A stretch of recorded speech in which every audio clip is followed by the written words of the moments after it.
ربي جرا كنو. Biyya tam jirta isaa? أنا نيروبي جرا. Akkasii maashaallah akkami duuba maaliif jirtan? والله قاري لكنو. الحمد لله المجد لكنو قالت كم سنة. Gizee tokko tokko sumaan arga online irratti gizeeti ol baatu sumaan arga.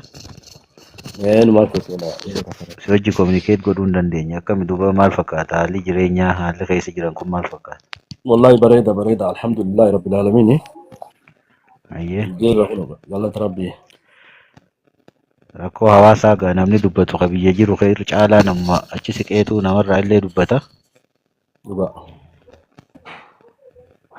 Keessattuu guulaallu karaan biyya keenyaa kun rakkoo hamaa keessa jira. Information yaa odeeffannoo nu caalaa illee sinumaa qaba. كس. Anillee achi hin jiru haruma olii kanaan jira. Garuu guwwaa biyyaa dhaga'ummoo hedduun dhaqee ilaaluu sugguun arguu sugguun dhaga'u sammuu hedduurraa nama dhukkuba. كس كس.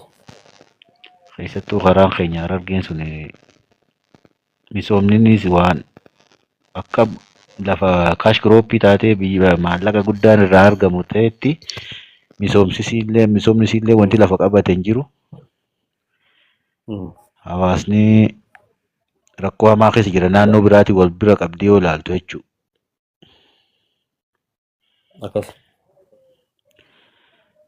Kanaafuu saamicha adda addaa nagahee malee birrii akka barbaadan namarraa guuruun maqaa mussinnaadhaan waan tokko biiroo tokko lixu mussinnaa malee wanti namni namaa raawwatu hin jiru mattaa'oqaan tokko xaleeuma tokko siifarramuudhaaf. Ni biree baafattu yoo ni fi eeyyama haaromsistu maal jettu yoo haa darbatte malee waa tokko hin jiru. Biyyi kallattii biraa deemu jirti. Uummanni immoo saamichumatu irra gaggeeffamu jira gaa uummanni akka dubbatu hin qabu. يبا يبا.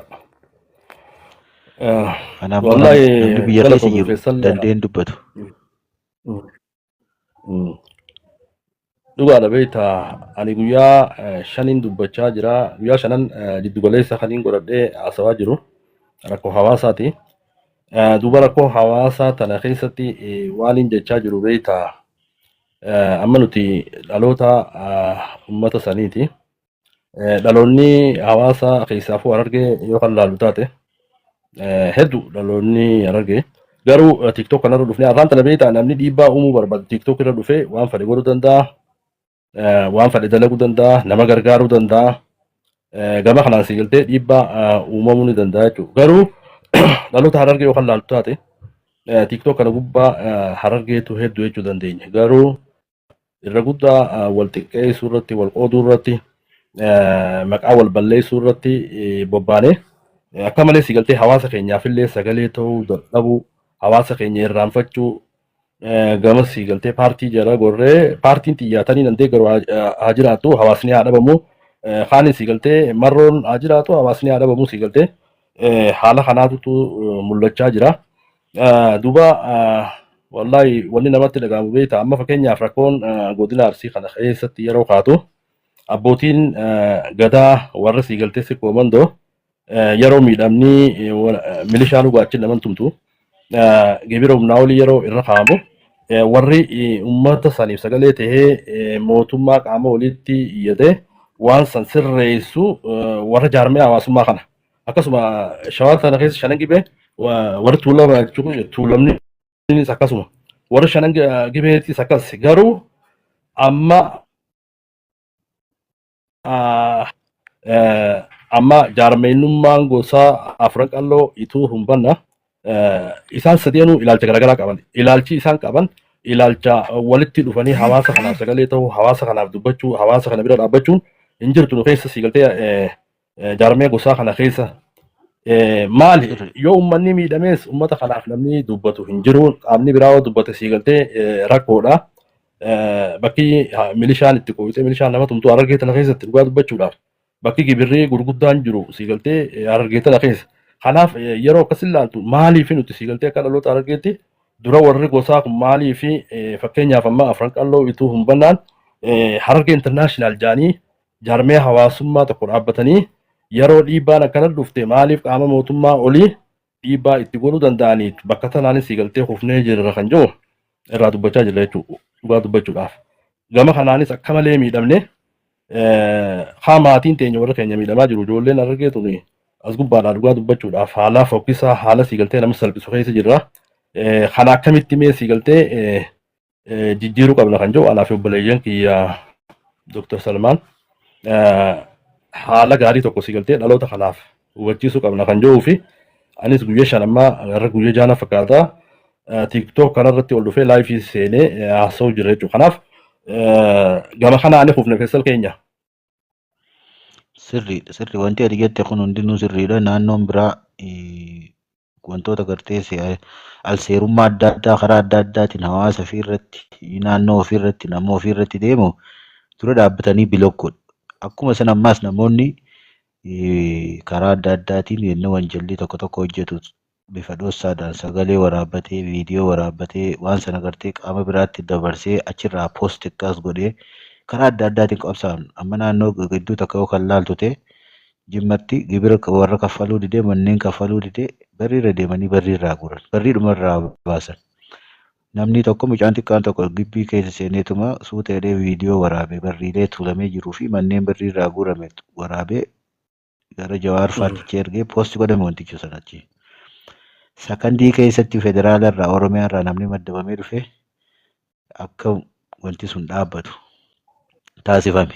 Kan keenya garuu hadha marrii humnaa olii irraa fudhate dura dhaabbatee falmatee wanna tokko tooftaa adda addaatiin falmachuurra aboo ani waan barbaadde gaafadhu dalaguma xiyyanna dhiisi yookaan jedhanii waan qaban maallaqas kennee ni isin himatu ni isin falmatu aboo maallaquma kennee yooniin ofiitii yaa bahe jechuu malee namni keenya qabsoo dura dhaabbatee wanne jechuun hin jiru. Hogguu ka'ee hiriiruullee fiigeetuma xarafa qabee fiiquu malee tooftaadhaan qabsaa'uun waliin mari'ataa deemuun wanjala yennuma hiriira mirga fi gaafattu kana wanjalarraa eeggachaa tooftaadhaan wanjala keessa seenurraa dabarfattee seera kee eegdee tooftaan qabsaa'uu irratti bilchina qabaachuu irratti namni keenya fagoo jira. Innumti immoo ni barate jedhu inni ni beeka jiru. Doktoroota hedduu qabnaa, beektoota barsiisota hedduu qabnaa, hojjettoota misoomaa barate jedhu hin qabnaa. Baay'ee isaanii ilaalaan ture.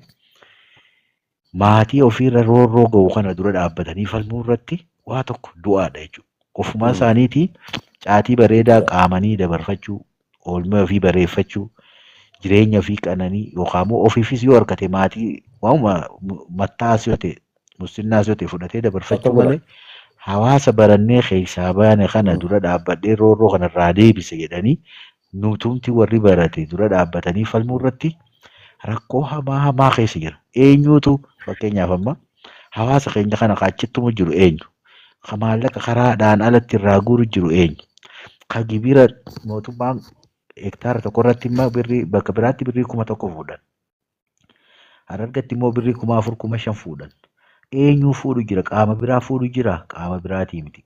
Keenyuma anumaafis kaleessa wajjin baranneetu har'a gaddeebinee hawaasa irraa dhiinnee humnaan fuunee darra sanyii irratti nagee irratti qarshii 1,000 murree waan mootummaan qarshii 250 akka seeraattu iyyuu isayyuu bakka biraatti imma sossobanii akkana uffannaa waan adda addaa jira deeggarsumaaf bakka galiidhuma gadi bu'ee kootaa keenya guddannaa nu deeggaraa jedhanii birrii 1,000 fuudhu. Harargetti garuu 4,000 5,000 fuudhu. Kan nagee irratti citu immoo birrii xiqqaa birriin baay'een achitti namni keenya nyaatamu kuni kan nyaachuu jiru ijoolluma keenya. Ijoolleen keenya sun eenyu? Anumaafis warra barate. Hammam ilaalcha bineensummaa qabaateeti manni keenya Harargeen kuni ilmi abbaa irratti abbaa hawaasa kaleessa osoo hin baratiin isa barsiise kana itti roorrisuun kun maali? Sammuu akkamiitu maaltu mudee abnormaalitii wayii nu tuqe moo fayyummaadhuma qabnaahii waan jedhu ana tokko deebi'ee even tarii jimaadhuma qamaanu kanatu nama keenya sammuu jijjiiree innaan dhagama. Ni dhagama. Tarii jimaadhuma qamaanu kanatu nama keenya sammuu isaa jijjiiree innaan abnormaalitii wayii sammuutti dhufeeti namni keenya akkana wal miidhamu waan jedhu yaaddoo keessa si galcha dhugaa dubbachuudhaaf. Yenna bakka biraa laaltu tooftaadhaan qabsaa namni ofii mirga fiitiif qabsaa.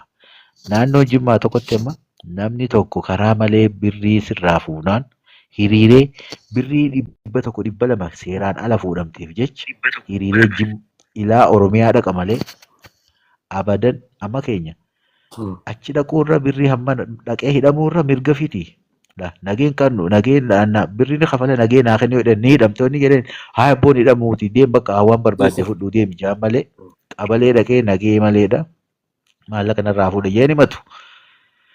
Jarri achii garuu birrii 200 yoo nagahee malee irraa fuudhanii hiriiranii Oromiyaa dhaqu birrii 10,020 baasanii birrii 200 mirga garuu sanduuba maali hadda 200 narraa fuudhe boru 100 narraa fuudhe jedhee karoorsa. Keenya ammoo ofittummaa wayii qabna maaltu akkana nu godhe innumti faca'insimmaati himtu kuni kanarraa ka'e namni keenya ammas taanaan rakkoo hamaa keessa jira wal dhaga'uu irratti wal jala deemuu irratti wal balleessuu walitti hinaafuu rakkoo hamaa keessa jirtu waan ta'eef dhugaa dubbachuuf caalaa wallaahi haala yaaddeessaa keessa jira keessattuu Harargeen akkuma ati miidiyaa irratti jettu wal cabsuun wal tuffachuun wal arrabsuun bakka kallattiin taane qabatee akka jiru mirguma ofiiti Harargeen maqaa dur ittiin beekamtu maqaa qabsoo ittiin beekamtu san hundinuu wal sobaa si jechiisa bakka dhugaa miti manni Oromoo Harargee kuni kallattii biraa qabateera si jechiisa yaaddoo hamaa keessa jira dhugaa dubbachuuf. Wallahi galatoomii keessan beekee ammaa akka rakkootti siigaltee akkuma atu jette naannolee biraatii fi Harargee yoo kan laallu taate rakkoon hamtuu jira. Beekee akkumaan waldeenii siigaltee qaamni siivil orgaanaayzeeshiniin hedduu murteessaa beeka. Bakka sanatti siigaltee Harargeen miidhama qabdi. Amma fakkeenyaaf mootummaan Harargee irratti xiyyeeffatee Harargee balleessuu irratti jennee namannu beeka dhugaa dubbachuudhaaf. Siigaltee gibira humnaa olii irra kaayuus warra siigaltee kira sassaabdota warra ofii jiraatee uummanni akka dhabuun barbaadu warra kana namni keenya siigaltee qaama mootummaa oliitti qindaawee nama isaaf siigaltee dubbatu dhabuurraa miidhamni kun jira. Amma fakkeenyaaf waa'ee milishaa dhugaa dubbachuudhaaf shabaa tana keessatti takka Arsii keessa Boorana kana keessatti hin dhageenye milishaatu siigaltee nama dha'ee milishaan nama miidheen hin jirtu dhugaa dubbachuudhaaf ta'a Harargee tanarratti rakkoo hamtuu jira. Kanaaf siigaltee dhaloonni Harargee warri tiiktook kana gubbaas haa ta'u miidiyaa kana gubbaadha warri walirratti duulaa wal qixxeessaa wal cabsaa paartii innaama barra wanni nama ajaa'ibsu beektaa. Harargee tana keessa ijoolleen Harargee ani paartii bilisiginnaatiin deeggaraa Anabaawoodha Anjuwaarii Ankaafaa hojjette ilaalchaan bar jibbaa namni keenya kun walii qabu jibbaa addaati beeka salphina keessa jirraa beeka. Kanaaf ilaalcha waliitiis walii kabajuu hin dandeenyu dafnee siigaltee gama hammeenyaa wal balleessuu irratti yaana ammallee akkasumas siigaltee tokkoomnee uummata keenya bira dhaabbachuu fakkeenyaaf bar bakka siigaltee asii gosummaadhaan as gubbaa bullee uummata keenya gargar qoonnee nama keenya salphifnee galgala kana guutuu oomisha hammeenyaa bakka siigaltee oomishaa bullu Harargee tana keessatti mana barnootaa siigaltee namni keenya amma kadhattuu ta'e karaarra jiraa beeka. Namuu siigaltee ganda keessan ganda keenya yoo kan laalu taate irra guddaan nama keenyaa karaarraa kadhata waan har'a nyaatee bulullee hin qabu jechuudha dubbachuudhaaf mee hawaasa akkanaa kana gargaaruu dhiifnee bira dhaabbachuu dhiifnee irra guddaa namni keenya maal godhu jira woomantaan maaliyaanii fi wal qoqqooduu jibbaa walii labsuu ani siigaltee faayidaa argachuudhaaf feemasa ta'uuf as gubbaa dhufe takka gantoota tokko arrabsaa gosa takka arrabsaa haalli siigaltee jiru hedduu nama qaanfachiisa dhugaa dubbachuudhaaf. Kanaaf mee akkuma dhaloota Harargeetu hawaasuma bira dhaabbachuu irratti haa hirmaannu fakkeenyaaf waan miidiyaa kanarratti websaayitii garaagaraa irratti waa hedduu jira. Barnoota garaagaraa jira, iskoolaarshiippii garaagaraa jira, ispoonsara garaagaraa jira. Namni keenya quba qaba, qubaan qabu dhugaa dubbachuudha. Namni keenya galgaluu asuma gubbaadhaa wal fixuu, wal dhabamsiisuu, faayidaadhaaf siigaltee jiraachuu kanaa jira. Amma nuti akka nama dhuunfaatti anis anaaf obboleeyyan kiyya haalli kun siigaltee haala fokkisaa tiiktoo kanarra jiru itti seennee mee ilaalcha siigaltee jenereeshinii ijoollee xixiqqoo tana jijjiiruu qabnaa waan gaarii yoo nuti as gubbaadhaa dubbanne xiqqoollee siigaltee wanni kun jijjiiramuu qaba. Namni ilaalcha akka keenyaa qabu uummata isaatiif yaadu waan gaarii siigaltee as gubbaa dhufee dubbatee waan keerii dubbatu namoota akkanaa kana siigaltee walitti finne environmentii badduu tiktuu tana jijjiiruu irratti xiyyeeffannaan teenya tanaa beek giddu galeessa keenyaas kana akkasii wallaahi feesal keenya fayyaada galatoomii obboleeyyan kiyya ol bahaati akkaataa sii galtee amma fakkeenyaaf dhiyoo tana maaltu uumame seete Moromoo kajuun maal dhaaba sii galtee ijoolleen akkasitti dhaabannee jedhaniiti gabbaasan wanni kun ajandaa guddaa ta'ee bar namni keenya duru ati saba kanaa nurraa achi baatanii haalaan sii galtee duula garaagaraatii walirra duulaa jirti namni keenya kun. Kanaaf warra saba yeroo hundaa'u ajandaa barbaadu hawaan sii galtee gaarii gadi hin baafne warra ajandaa hamaa gabbaaseetuma uummatallee shororkeessu warra sii galtee jenereeshinii tana sii galtee shororkeessu ta'anii jiti har'aan tana mul'annee jira jechuudha. Fakkeenyaaf dhugaa dubbachuudhaaf abbootiin teenya akkanaa miti. Fakkeenyaaf abbootii teenya warra qabsaa'ota keenya warra Harargee yookaan laalu taate warra tokkummaa turan tokkummaadhaan sii galtee Oromoofillee fakkeenya ta'aa turan jechuudha. Akka Oromoottillee warra waan gaarii dalagaa ture eenyummaa kanarratti warra sii galtee asiin nu ga'e jechuudha. Har'a nuti dhaloonni jirru kun dhaloota sii galtee faayidaa, dhaloota sii galtee tiiktook, dhaloota giiftii, dhaloota sii galtee abbaa aangoo jala deemetuma waa barbaadu sii galtee lafa barbaadu dhaloota tiiktook irra dhufee nama qoodee gosaan nama qoodee giiftii barbaadu waan akkasii taaneeti salphina keessa jira. Amma fakkeenyaaf waa'ee sii galtee daangaa Harargee kana saamicha lafaa amma fakkeenyaaf Somaaliin gaggeessaa jirtuuf namni keenya sagalee ta'aa jirra tokko quban qaba. Amma fakkeenyaaf warra Cinaaqsan irraa miidhame warra sii galtee Mayyuu irraa warra Baalee kanarraa warra Harargee lixaa mi'eessoo irraa miidhame kana eenyu quba qaba sii galtee dhaloonni keenya kun bakka dhaloota isaa Harargeedhaaf sagalee ta'urra godina biraa keessa rakkoon geesse yoo ja'an fiigee sii galtee maallaqa keessaa qabu fuudhee gargaara. Gargaaruullee bareedaa beek garuu sii galtee bakki dursuu bakki gargaaruu qabdu bakki uummata bira dhaabbachuu qabdu bakka irraa dhaloota keetii ta'uu qabaa beek. Kanaaf hedduu sii galtee hedduu namatti dhagahama wallaahi haalli keessa jirru. Kanaaf obboleeyyan ol seenaatiti jecha gaarii sii galtee akkasitti walaa hubachiifnu.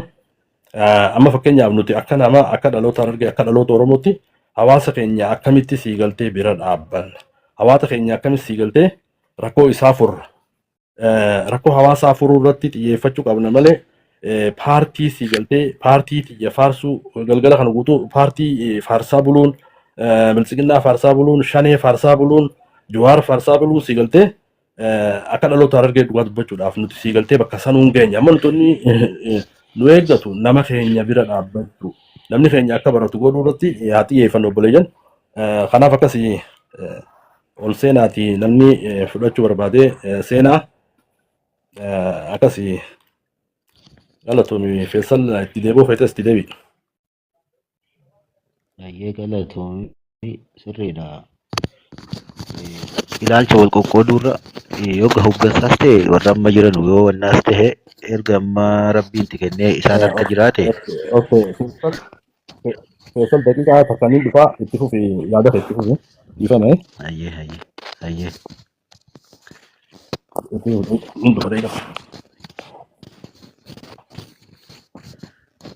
Ol seenaa namoonni wanarra jirtanii masmararra jirtani seenaa.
هايا مي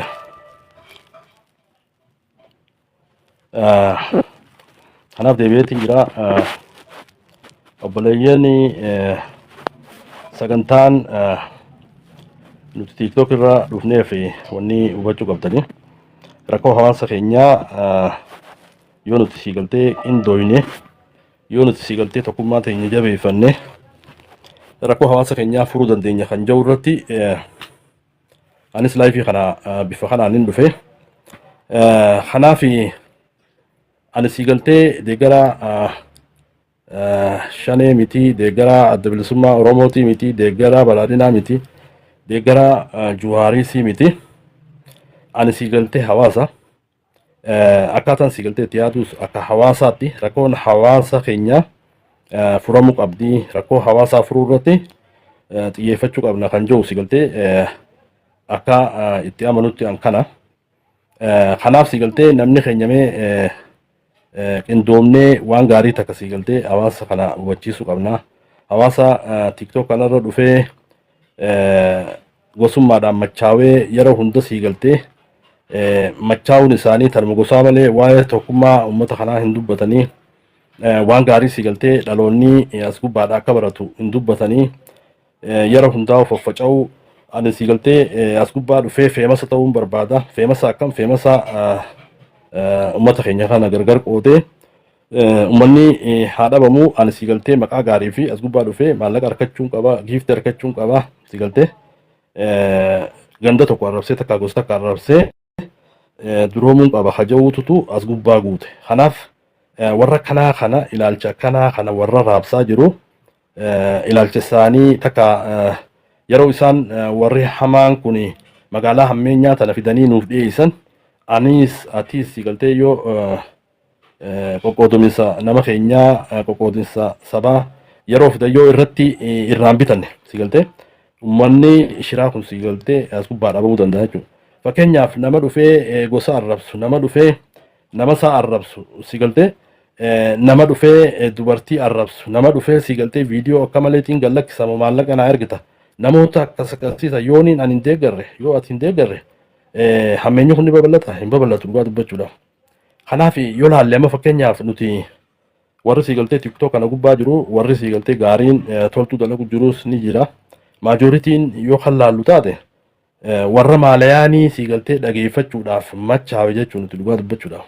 Maalayaanii dubbachuudhaaf warra maalayaanii bira dheenee waan keessaa qabnu sii galtee maalayaanii irratti giiftii kanninaa maalayaanii jajjabeessinaa. Namni sii galtee maalayaanii kan sii galtee uummata keenya qoodu kani arra ati dhuftee sii galtee giiftii kan ta'eef jajjabeessitu boru maal fide jechuudha waan biraa fide saba kanatti. Uummata kana sii galtee salphisuuf uummata kana diiguurratti waan biraa gaffida. Eenyuutu TikTok kanarraa sii galtee namni keenya akka wal qoqqoodu akka badu sii galtee sagantaa akkanaa tana eenyu jajjabeessu jira. Anaa jajjabeessu jira dhugaa dubbachuudhaaf. Yoon inni sii galtee warra maalayaanii kana yeroo isaan magaalaa gaffidanii magaalaa hamtuu tan nama keenya hedduutti gad diriirsan yoon inni irraan binne yoon inni hin jajjabeessine uummanni kun sii galtee gad dhufanii bazabazaa dubbachuu ni danda'an hin danda'an. Kanaaf mee obboleeyyan akka sii galtee dhaloota Harargeettis akka dhaloota Oromoottis mee invaayiroomentii bakka hamtuu tana sii galtee bakka maqaa keenya nu balleessaa jirtu bakka saba keenya nu xiqqeessaa jirtu kana waan gaarii takkaan sii galtee TikTok kana haa jijjiirru. Nama keenya kanallee sii galtee waan gaarii haa hubachiifnu kan jiru akkasii. Assalaamu alaikum. Waalaikum salam jala. Aboo Haaji aboo baga nagaan dhufte kaa nagaa. Akkam nagaa fayyaa. Jajjabaa. Mirqaan alhamdulillah. Aboo numa jirra akkami. Nagaa akkam isin nagaa qabdani. Wallaahi fayyaa galata rabbi alhamdulillah. Jajjabaa. Alhamdulillah wallahi nagaa qabna. Jirra kun akkami. Nagaa biitti nagaa. Wallaahi nagaa kun galata rabbi. Akkami isinoo. Nutis nagaa wallahi alhamdulillah. Na beeyte. Wallaahi kun siin beeka Aliyyinoo fayyaa. Fayyaa. Aliyyillee ni beeyte itaan. Aliyyi waliin turreemi. Kamaaloo kami Kamaal gamoo garte. Kamaal hin argine lakkee Aliyyiin beekaane. Aliyyiin nu bira turreemi nu biraa kute. Nu biraa kutenne. أستري من Akkam ولا isin نيروبي mirqaana qabdanii? والله مركان أكون الحمد لله ونو دفنيتما wanni nama keenyaatunii fi hawaasa keenyaatun hedduu nama yaachifti beektaa wallahi sanirraa kunoomee wooma gaarii takkas gubbatti aagoonu wooma kheyrii takkasii galtee namni amma magaalaan tiktok kanarra galteetuma namni asuma gubbaadha hafayyaa qabuu fi hafayyaan qabnees wooma biraa oomishaa jira beektaa kanarraa akkam ta'uu qabna akka hawaasaatti akka dhaloota argeetti hanjawuu irraayin haasa'u jira akkasuma miidhama uummata keenyaa itti fufe. Aboo miidhama uummata keenyaa rabbiin qaaliini wanni uummata keenya miidhu jiru siyaasaa tana Akkas. siyaasaa tanarra rabbi walii haa galchu.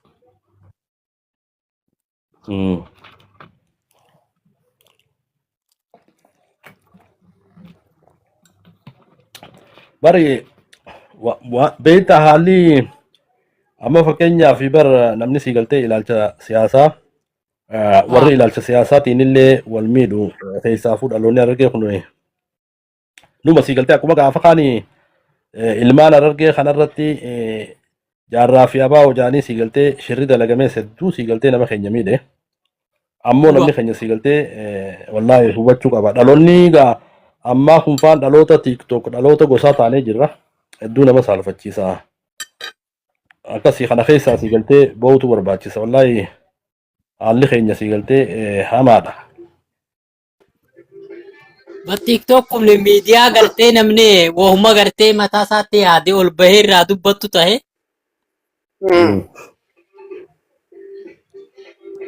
namuu yaaduma mataa isaa keessa wahuma mataa akkuma gartee hanguma yaadu asirratti ibsata.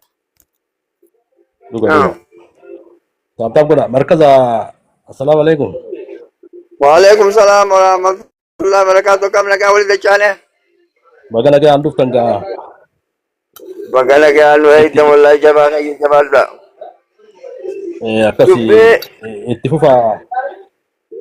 Mal dubbii gaarii yalte dubbii dargee irraa eegalte eeqoon takkanii turtii malee nan qattu ani gaafasa shira jaarraa abbaa gadaati irratti achi qaxanii ilmaan dargee kana hogguu gamanaa dibara moggaan gamanaa tuni abaa malee abeelloo wan qabdu wagwaani nuun jal jaarraadhaatu baarutumsaa oromoo kiristaanaa fi maarree dabaase akka gole janii beektaa shira sun cufaa hayni kun laban taa'uti ifa bayatimma isaanumaanu ifi fura qabanii dubbiin sun illee babal'isummaa mataa akka isaa wallaaloo beeka jadi finju wallaaloo taati nu jaamsaa turan ummanni keenya kun waan takkitti itti qabate oromoon takka ta'uufi namni wal jala yaa'uu kana ummanni argee sirrifen akkamitti yoo taate maa isaa manni islaamaa gaafa shinii gaatis hoggaanii fi soomaalillee waliin gayyaan khani isin islamichi ba kiristaanii kana bayanaa nuti waan takkaaf yaana harma tokko yaana janiiti achi garagalanii waliin dhumanii kaayoo teenya itti jan wali nam tokko seenuu hin dandeenye gaa ololumaa fi kaan ofan malee ummanni muslimaa tokkummaa kana sirritti balaas hayni isaaniis ni muratama waddaa wal biruu sabbaata kan beelu amma shirri sun cuftinu warri qabsoo ummata mootummaan kun jallaan islaatee fi dargiin kun jirtu kaanii ifiif nama waan xiqqoo bishya sun tatanii wal gatanii qabsoo fazaazeessaa turan ammallee amma shirma akkasii sunitu keessa jijjiira bakka diddaa sunis saafaamee tookin jamtuu fi miidiyaan jam kun waan akkasii sun cuma xiinxalee bitee waan akka keessanii kaasoo kunis boodaa bitee nagaan jaaree biti ifa baatiiti waa jaaruu fi waa dubbachuu sodaatiin waliin dubbachuu tures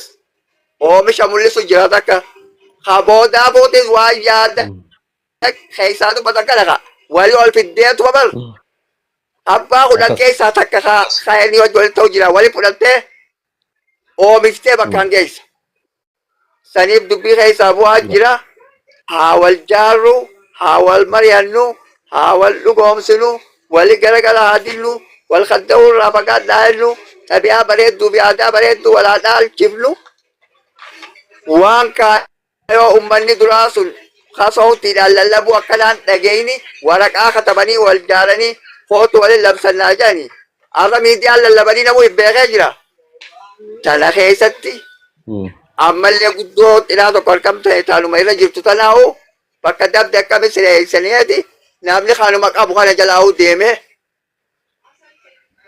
bakkaan geeta wal qoqqootu biban nam tokko biyya takka lama tokko jiru bulchu yoo namni cufti bakka takka taklaa ministeer taana jedhita hin ta'u waan caraa jala ta'ee jiraateeti kaan eeggataa akka itti walii gallu ijoollee shira of tokko dhaaban sana irratti cimaanu mari'adhaati fayyaatiyaati ifa nu haa baasu. Wallahi galatooma beeyta waa hedduu takka dhugaa dubbachuudhaaf dhaloonni keenya kuni ummanni beeyta harargee kuni warra qabsoo eegalee qabsoon tunilleen sheekoo ta'anii eegalamtee abbootiin teenya warra qabsoo tana ijaaree beeyta qabsoo tana ijaarratee oromoota biraallee itti gayyaame seenaa gaarii qabnaa onnee gaarii qabaachaa turre qabsaa'ota maqaa gaggaarii qabu qabaachaa turre seenaa bareedduu qabnaa beeyta dhaloota ammaa yoo kan laallu taate abbootiin teenya qabsaa'onni keenya yeroo qabsaa'an san ati siigaltee afran qalloo ati itu ati humbanna jaanii guyyaa tokkollee siigaltee wal qoodanii ilaalchaanillee ilaalchi idduutti mul'ateen beeku akka harargee biroo fudhanii harargeen siigaltee fakkeenya taatee fi oromoofillee fakkeenya taate qabsoo oromootiifillee fakkeenya taate qabsoo saniif duratti oofaa turan garuu har'a yoo kan laallu taate beektaa abbootii gaggaarii sanirraa dhalannee qabsaa'ota gaggaarii sanirraa dhalannee haalli as gubbatti miidiyaa kana gubbatti argamu warra gootota irraa dhalannee namni keenya maal godhu jira ati afran qalloo ati itu ati humbanna dhufee siigaltee waan ajaa'ibsituu irraa qabsaa'ota gurguddaa fa'a jaarraa abbaa gadaa fa'aa kan arrabsuu jira mul'is gadaa arrabsaa lamoo qilxuu arrabsaa siigaltee ijoollummaan teenya tun harargee siigaltee kaanis hundee arrabsaa kaan qabsaa'ota siigaltee gameeyyii tana arrabsinee jechuudha dubbachuu kanaaf dhaloota akkana siigaltee seenaa abbootii teenyaa irraanfatee galgalaa fi ganama salphina uummata keenya irratti labsaa jiru kana nuti siigaltee akka nama tokkootti yoo waan gaarii as gubbaadha waan siigaltee gaarummaa harargeen qabdu tokkummaa harargeen qabdu cimsuu irratti yoo gabbaanee namni kun yaaduma bareedaa dubbate warri silaa bocalaa kun warri siigaltee faayidaadhaa deemu warri faayidaadhaa gosa qoodu kun hambisuu danda'ameera kanaaf kanarra jabaannee siigaltee hojjechuun barbaachisaadha. Dhaloota abbatti ba'ee ta'uu qabnaa beeke amma beekne egaa harargee jedhanii eessa akka dhufanillee warran beekneetu gabbee gosa arrabsa warran beekneetu siigaltee qabsaa'aa arrabsa kanaaf kana hunda siigaltee jijjiiruu qabna kan jedhu haala kanaan siigaltee sagantaa akkanaa tanaan gad dhufne jechuudha inshaallah. Gaariif dhuftan waan bayyaa qabdu taana eeysaan dhaqaa bakka isaan eegalan sunitti kanuma beeku keessaa gaddeeyneetti haasoynee walii galchine hanga isaanummaan sunu keessa seenanii haasawan godhuudha barbaachisaa gaarii jirtan ittuma jabaadha. Wajjin jirraa kanneen jalaa ol seenu kunis ol nan naqiitti haa hirmaatanii namuu amma anuti biyya talaga anima Ugaandaan jira. Ugaandaa sanatti banaadha mariin teenya banaadha. Senan lagi. Bakka tana hin jiru kanatti balmaan afran qalloo itu ala wanni afran qalloo tun cufaa waliin jira duuba harargee oguu jala akkuma ilmaan haala takka waliin jaaneeti wajji nyaannee wajji deemu jira. Warra akkas godhu jiru asii kasi balaaleeffachuu jira maal agarra biyya tanaatu biyya amata soddomii meeqa daanyaan tokko bulchu. Hajala jiru kun ni dhaggeeffata. Uummata gurraacha silaa bifaan gulaalan. Adeemsa isaa wal dhaggeeffachuu qaban oguu agarra. Ajaa'ibsiisa. Kanaaf keenya kun akka ijoollee cufti wal jaalatu haanummaan as jiru kun irratti gubabbe kaan bakka jirutti ogummi dhiyaasii fuudhamne namuu kaan warra isa jalaatiin akka deemu isaan irratti jabaan nu fayyaa ta'e. Abshira. Maati welcome. Maati. Qarraan keetti yoo jiraatu. Fudhadhaa namni fudhachuu barbaadan. Beenu waliin fudhadhaa. Miidiyaa gaggeessaa jirtamu. Yaar Mahammaddaas. Okay. Balayyan wanni irraa mari'atu jiru waa'ee tokkummaa nama keenyaa fakkeenyaaf hawaasa keenyaa akkamitti bira dhaabbannaa beektaa hawaasa ofii bira dhaabbachuun gootummaadha.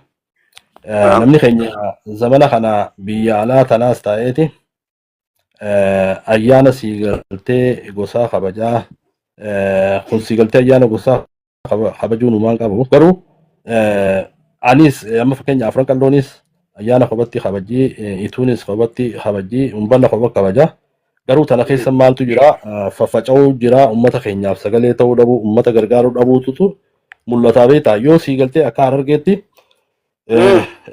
jaarmeenyi kun hundinuu tokkoomee hawaasa keenya fayyaduu dandeenya miidhama uummata keenyaallee siigaltee xiqqeessuu dandeenya kana hundarra siigaltee godhuudhaaf tokkummaan barbaachisaadha tokkummaadhaan siigaltee waliin hirmaachuu Harargeen siigaltee gargar ba'uu dandeessu beeka ituu fi humbannaa fi afran qalloo gargar baasuun nu hin danda'amne beeka niif hin danda'anii kanaaf akkasitti yoo waliin namni keenya kun deeme faayidaa buufnaa nama keenya birallee dhaabbachuu dandeenya kan jedhu kanaaf akkasii okay ol seenaati obboleeyyan isinii falina wanni keenya firiidha Assalamu alaikum. firiidha yaadu Waalaikum salam jani. Okay, ajenda maal jirta? wallahi haaluma siigaltee miidiyaa kanarra jiruu fi namni keenya kun akka dhaloota Harargeetti akka dhaloota Oromootti wal qoqqootuu gosaan wal qoodee galgala kana guutuu tiktok kanarraa wal xiqqeessuu maqaa wal balleessuu ofii faayidaa argachuu siigaltee beekumtummaa argachuudhaaf deemuu kanaatutu tiktok kanaa fi miidiyaa kanarra jira. Nutis mee akka dhalootaatti akka nama tokkootti akka Oromootti akka ijoollee Harargeetti waan kana siigaltee haala siigaltee hamaa kana waan gaariidhaan yoo bakka buusaa deemne jijjiirama siigaltee tiktok kanarra fiduu ni dandeenya kan jedhu fi waan kana godhuu qabna kan jedhu irratti dubbachaa jirra. Akkasii itti fufee yaada. Dura dursoo gandirraa yoo eegalan gandirraa eegaltee akkasitti Oromoo guututti yoo ol deemte yoo gandirraa kaatee. Eega amma harmaarraa kaatee harmaa dhuunfattee harmaarraan kan dabaraa takkaa fi achi booda akkanumatti jabaachaa deemte jechuudha. Dhugaa. Bareedu. Malee usee gandii kee akkanatti ijoolleen ganda keessi facaatee olii gad jirtu bakka biraatti wanta godhaan tunis iddoo namatti ulfaatti. Sirri. Yaada ammumaa bakka boodammatti bidda bareedaan kunis keessaa walitti dhufanii dubbii wanni nima barbaadu jiru yaada kana walitti camaqaniiti. Karaa kamiini ganda keessa gaggalan dubbii isaan eegalan jechuu barbaadu jira kunis takka yaada bareedaadha. Kanneen walitti dhufu kun Maali yaadalee bukkatan rabbi ramta qabu jarraa abbaa gadaatu dura qeessa qeeteen jabeessuu qabnaa jira. Isaan wanta dubbachaa tura beeti yeroo hedduu wanta na dubbatu inni sanii. Useen qeeteen facaasee jirtu karaa biraa ta'ee namaa maal jaasee qeeteen tanaa jabeessinuu jaanne. Wallahi sirreete maatii beektaa amma fakkeenyaaf bara yoo ganda taate gandi kana keessa beektaa gosa hundaa jiraami. Yoo siigaltee namni gandaan akkasitti warra nama fayyadu ta'e wanti siigaltee nuti amma akka Harargeetti jabaachuu qabnu onneennu atis akka ganda keetiitti yoo jabaatte kaanis akka ganda isaa yoo jabaatte akka Harargeetti siigaltee hawaasa jabaa taanaa beeke. Ganda kana keessa gosa hundaa jira as keessa qoodaminsi hin jiru beeke. Gama kanaanis namni kan siigaltee jabaachuu barbaanne jechuudha. Kana siigaltee wanni barbaannus amma fakkeenyaaf waliin qooduun gaarii miti wanni jennuufis tanuma beek. Sirri. Waan bareeda. taguutuuti. Caalaa farroo ati sumaatu naannoo wayii jabaadhaa nu jabaadhu hedduun si hordofu jira. Abshira galatoo. Na beekee nama. Ammati. Maati? Na beekee. Wallahi waa sin beekne footoo kaa hin argine. Inshallah waliin haasofnaa. An ta'ee sanumaa bara. Akkasii Ati hedduun hordofu amma dalagaa nama dhufee bara sirkinaa wanti qoosiyanii biyya alaatiin wanta hin jira. Wanta ni beektaa? Abaadir. Abaadir barbaadu. Obboleessaa kan beektaa kabira. Idrus. Masoo. زياد Eh? زياد زياد Beekte. عبد الرزاق ادبا Caalaa keenya na beekte bakka na beekte. Chaa bakka. Guyyaa عادي biraa عادي fi بقى dalaga irraa hin murteena. اوكي Caalaa اوكي ولي لا سنه dalaga irraa hin ilaalte. Sumar geeffa. Assalaamu alaikum sin jaajetan ol seene ba. ابشر ابشر تاتي لا سنه ابشر Boru yeroo jedhamuutiin jiraati dalagaan qabuuti bal'inatti boru waan tanaa sun nyaati. Zoomtana seentaa boru. نين سنه يرى وندني جرا Bakka zaata nin jiraati maqaan maatii haramaati beekte. ابشر ابشر تاتي Maatii Haramaayaa hulaa mubaabal alis kombolcharraa bakka biraatiin jira malee ati Haramaat kuni Harargee guutuu tana kana wali pilnaati gandatti hin deebinu akka itti walitti dhiyaatee kaan saahiba isaa jala nuu dhiyeessu barbaanna malee Maal guutuu jechuun Harargee caalaa soomichaan harkeetti nama keenya ka walitti qabee wal jabeessu bira dulluma biyya teenya keessa hojii waan tana dalagu jirta. Ansi hordofar yeroo hedduu taa'ee tuma hordofu jira. Beeri gud waan baree dalagu jirta. Maali biyyaas deeyitee gida waa hedduu ابشر ابشر قصدت ابشر ابشر walitti dachaan ajabaan nuti murna kee kabiraa kaafee wajjin Inshallah. ooluu zaalaa walitti dachaan. و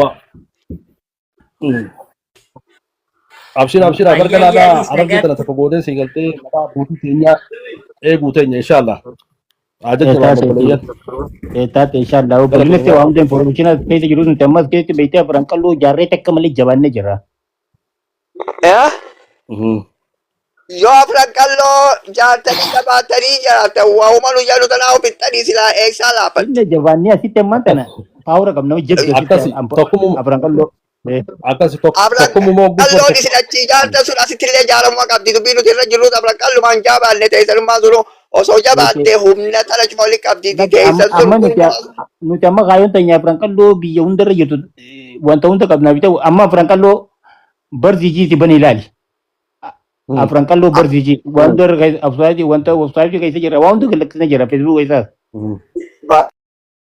sun julmaan nuti deemnuufis afran qalloo tun guutuu walitti deebitee tokkummaa siitii fi nagahummaa labsitee hambaa badaa badaa jiru gorsitee akka sirreeffattuma. akkas Taate Barbaada. abshira abshira sagantaan teenyaas tanuma namni keenya siigaltee jabaateetuma ummata bira dhaabbachuu qaba ka jiru wanni inni irraa dubbachaa jirus beekta afran qalloo ituu umbanna yoo walitti duumanii isaan kun siigaltee tokko ta'anii jabaatan rakkoon hawaasa teenyaa kan siigaltee gibira humnaa olii irra kaayan kan milishaan tumamu jiru kana furmaata fiduu ni danda'aaf ka jiru beekta kana irraa dubbachaa jirra. Yoo nuti faffacaane fakkeenyaaf amma abbootiin gadaa afran qalloo haa ta'u ta'itu haa ta'u warra ummataaf jiraatu ta'uu qaba. Yoo isaan takkoomanii kan deeman taate Harargee tana keessatti amma bara namni jiraachaa jiru beeku namni gibira humnaa olii irra kaayameeti miidhaa hamtuu jira dhugaa dubbachuudhaaf. Amma si koomandoo tana keessatti bara arsii tana keessatti yeroo uummanni isaanii miidhamu jaarmee kanaatu mootummatti iyyatee uummata keenya araaraa ja'anii garuu bikka keenya amma nuti abisiin beekee komandoo bicha qabdi bar nuti ammaa tana bikka mikkatti dambaanii jira argeenyu bakka tana beeku. Katana dinne ka. Bikka keenya maqumammaa afran qalloo tana kan warran feenee jira. Warran feene kan hundaa'u guyyaa biraa bee bal'ittaa asuma nyaatamuu dadhabee hin jiraatii boqonna nageetti. Agabaa magaa fi memma walitti dachaana yaada bareeda nuufite. Ittuma fufnaan ka waliin galchinutti. Inshallah. Inshallah lakki nuti nama keenya Harargee tokko gooneeti inshallah uummata keenya siigaltee jabina isaaniitii fi tokkummaa uummata keenyaa irratti ni daleena inshallah. Faffaca'uun hedduu nama miidhaa.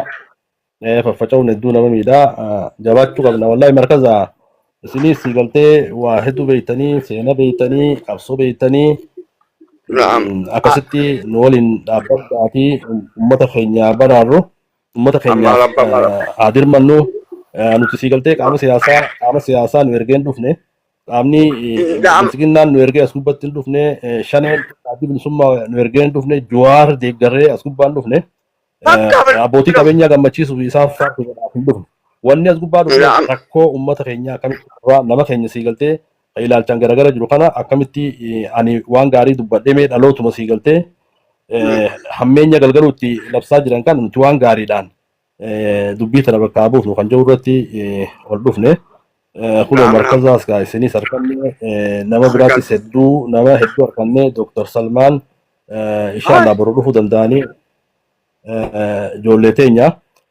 kanaaf waa hedduu takka dalaguuf teenya inshallah namni keenya akkuma atomo siigaltee qilleensa kanarraanuu barnoota baratu ijoolleen as gubbaadha giiftiin dhamaaftee giiftii jecha siigaltee rakkoo hamtuu labsaa bultu tun inshallah gama barnootaatti kaanis oofnaa kaanis siigaltee iskoolaarshiippii carraa siigaltee hojii biyya alaa dhaqanii hojjechuu kanaas waa hedduu takka خلاني ومنا siigaltee ما شاء الله qindeeffachuu jaam inshallah ما رب جبا كي ناجر له ولد دچانه اوبله تلان نمي قدام مال كله ميديا لا كل يا بو دوال نبو inshallah inshallah تلان ابي على كلا جرا ولد اوبله لا جبا له lakkii dawaandam ايه abshir abshir lakkii waa hedduu nama jijjiiruu danda'u bara jechuun namni guddaan kaba kan taane dhaabbatuutu hamtu malee kaba akka siigaltee ilmaan gorsuu fi dhaloota gorsuu keessatti mul'atu hayyuudha beek.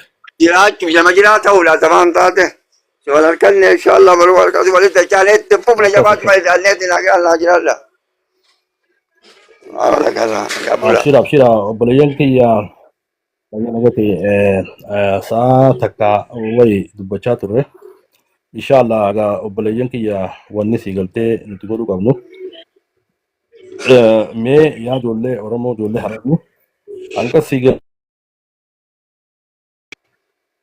seenaa hamtuu dalaguu haa dhiifnu waan nama keenyaaf tolu waan nama keenyaaf ta'u waan saba keenyaaf ta'u waan diin keenyaaf ta'u siigaltee waan akkasii amma fakkeenyaaf nuti amma har'aan tana waa'ee nama keenyaa siigaltee namni keenya faffaca'uun kun salphina nu salphisaa jira kan jiru irratti siigaltee haasawaa jirra amma sammuun teenya nagee harkattee jirti dhugaa dubbachuudhaaf kanaaf waan hamtuu oomishnee waan hamtuu dubbannee siigaltee waan hamtuu irra hin bulle jechuudha. Sa'a takkittii fi wanti hanqa dubbanne kana waa'uma gaarii waan nama keenyaaf fayyadu dubbanne ati siigaltee obboleeyyan kiyya obboleettii tiyya ta siigaltee hammeenya galgaluu as gubbaadha labsitu ta gosummaadhaan nama addaan qoodaa galgala as gubbaa bultu ka siigaltee diin isaa salphisuu irratti faallaa diin warri siigaltee galgala as gubbaadha oomishachaa bultu kan hammeenyuma siigaltee galgala as gubbaadha labsaa bultu.